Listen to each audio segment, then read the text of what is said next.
కోసం విదేశాలకు వెళ్లి ఉద్యోగం లేక ఇబ్బంది పడుతున్న 5 యువకులు క్షేమంగా విశాఖ చేరుకున్నారు.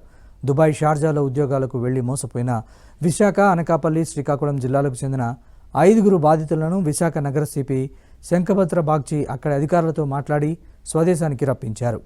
మణికంఠ ఇన్స్టిట్యూట్ ద్వారా దుబాయ్ వెళ్లామని, అక్కడ హెల్పర్ పోస్ట్ మాత్రమే ఉందన్నారు. అందులో తక్కువ జీతానికి చేయమన్నారని బాధితులు తెలిపారు.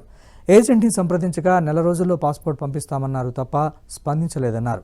దీంతో సోషల్ మీడియా ద్వారా విశాఖ నగర సిపిని సంప్రదించినట్లు బాధితులు తెలిపారు.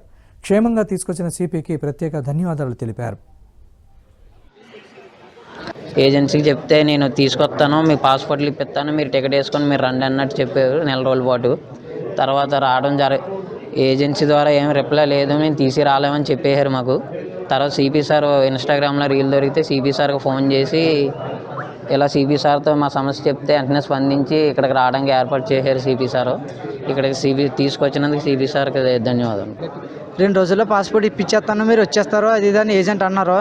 ఏజెంట్ అన్నాక మేము తర్వాత 20 రోజుల వరకు ఏడిపించారు మమ్మల్ని. ఏడిపించే తర్వాత మాకు మీరు ఏం చేసుకుంటారో చేసుకోండి, నా సంబంధం లేదు అని అన్నారు.